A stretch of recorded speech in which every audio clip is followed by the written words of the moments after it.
बंधुओं,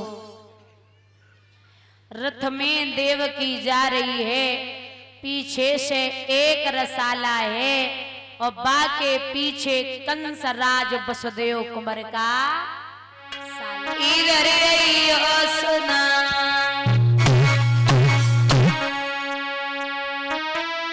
इधर सुदामा कछु बातें इधर अयो सुना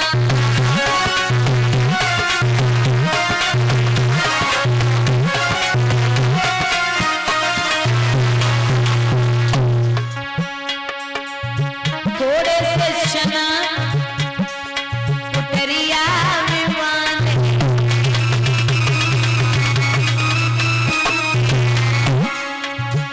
क्योंकि तुम दोनों भैया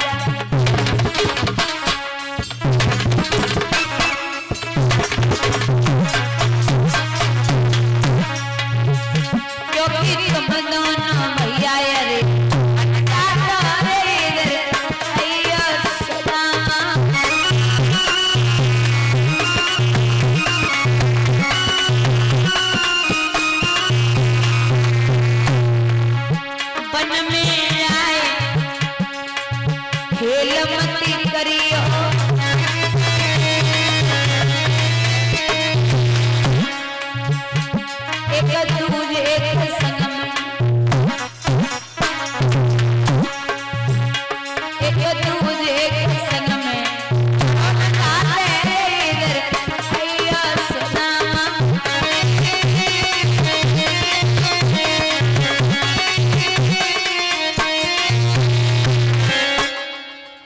जवाब दिया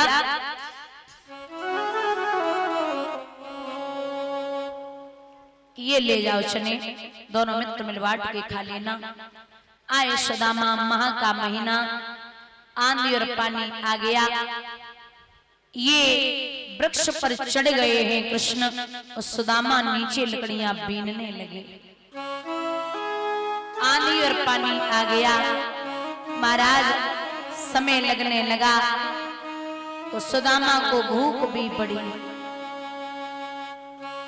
जब विप्र को भूख बढ़ी और विचार किया कि अगर मैंने ये चने फेंक दिए तो गुरु मैया का अपमान होगा, और अगर कृष्ण को दे दिए तो दोनों मित्र काम से जाएंगे, और अगर मैंने और कृष्ण ने दोनों ने खाए तो दोनों गरीब होंगे।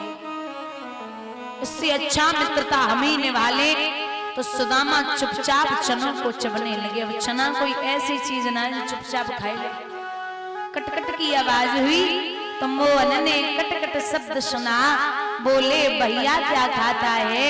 कछु हो तन्ने का मोको दे दे, भूख न दम निकला जाता है। विप्र बोले कारक हो, ठंड की वजह से दांती बज रही। तो भगवान सब कुछ जानने वाले, आंधी और पानी बंद हुआ, दोनों मित्र वापस आए। महाराज धीरे धीरे समय बीता, विद्या पूरी हुई। सुदामा का हाथ जब भगवान ने छोड़ा तो आंखों में आंसू लेके विप्र बोले कि कन्हैया मुझे भूल मत जाना, बाएं छुड़ाएं जा तो निवल जान के मोय, और हृदय से कढ़ जाओगे तब सबल जाने तो। आप भूल मत जाना। भगवान बोले मैं नहीं भूलूंगा, जैसे तुम ने किया है उसका भुगतान आपको करना पड़ेगा। कृष्ण तो आए के द्वारिकाधीश बन गए, लेकिन सुदामा की हालत बिगड़ने लगी। महाराज एक नियम और था विप्र का, ये हर घर में जाकर के भिक्षा नहीं मांगते थे। 5 घर जाते थे, हरे कृष्ण कृष्ण कृष्ण हरे हरे, हरे राम राम राम हरे हरे। कोई दे तब भी भला, ना दे तब भी भला। नियम था विप्र का। बस कृष्ण के नाम से इनका घर ये समझ लो चलता था। कुछ लोग होते हैं जो प्रभु पे बड़ा भरोसा करते हैं, बहुत कुछ भी काम बिगड़ जाए तो वो कभी भी ये नहीं कहते कि बहुत खराब हुआ, बोले उनकी मर्जी थी, उन्होंने जो किया वो किया, वो ही जाना, उनका मन था, उन्होंने बिगाड़ दिया तो वो ही बनाएंगे। इस प्रसंग से एक कथा है छोटी सी एक भक्त की। एक गांव में एक भक्त थे, बहुत ध्यान से सुनना, बड़ा रोचक प्रसंग है, छोटी सी कहानी।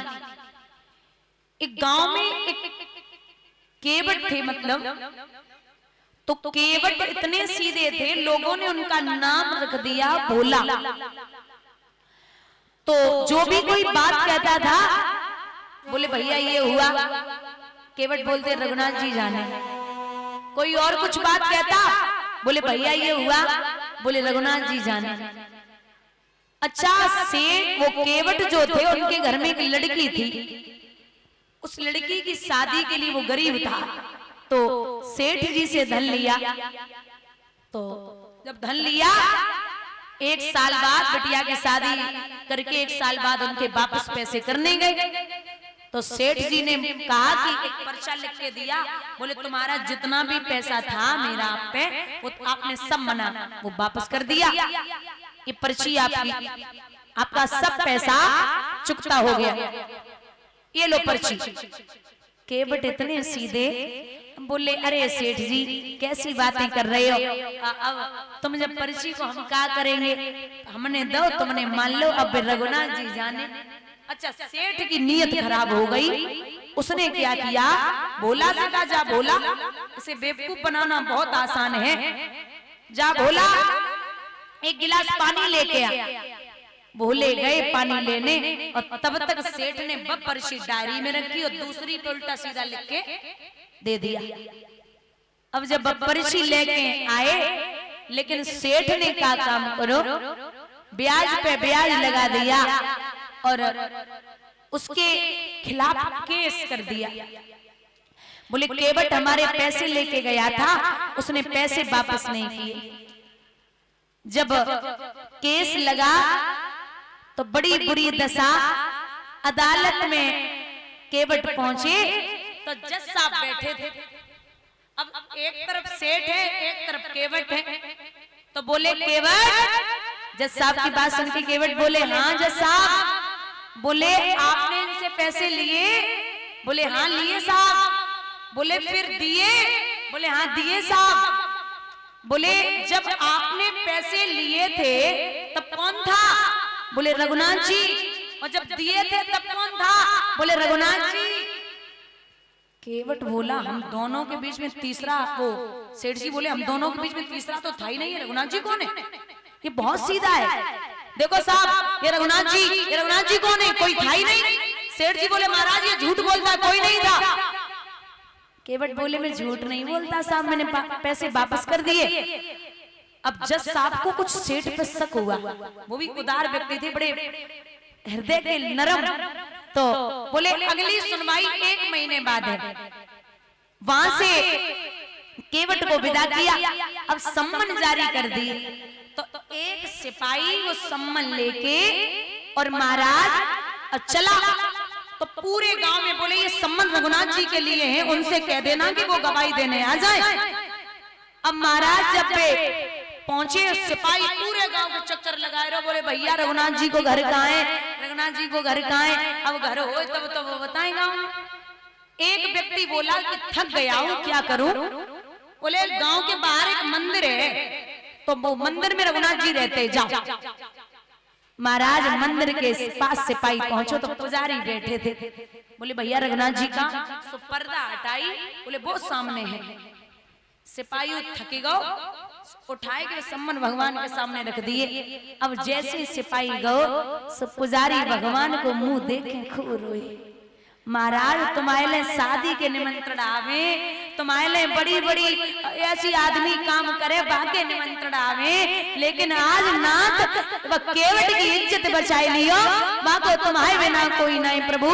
तुम तुम्हारे पास सब कुछ आया होगा, लेकिन ये सम्मन कबहू ना आए। प्रभु आप उसकी लाज बचाना। पुजारी ने अलग अलग तरीके के कपड़ा भगवान के लिए रख दे। नाथ जो तुम्हें अच्छो लगे आज वही कपड़ा पहन के जाओ, लेकिन अदालत में बकबटा की गवाही देवे को पहुंचो। आज जैसे ही 1 महीने बाद सुनवाई, नाथ आवाज लगाई है कि महाराज केवट। बोले हाँ महाराज। बोले आपके गवाह आए? बोले महाराज मैं तो ही, आप बुलाए ले।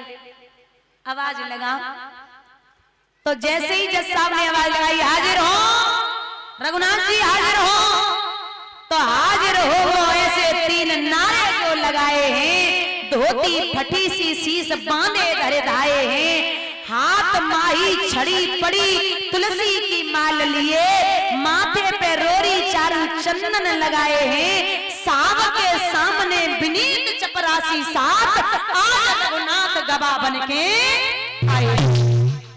जो भगवान गवाह बन के खड़े भये, फटी सी धोती, हाथ में लाठी, कमर झुकी।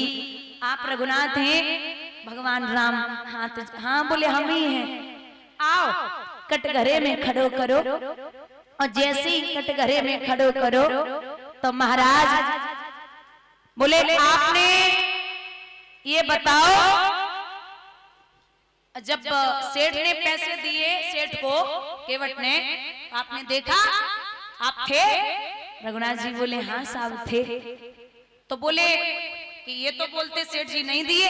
बोले साहब सेठ झूठ बोल रहे, हमारे मित्र जी झूठ नहीं बोल रहे। तो बोले कोई सबूत है? भगवान बोले है ना। क्या?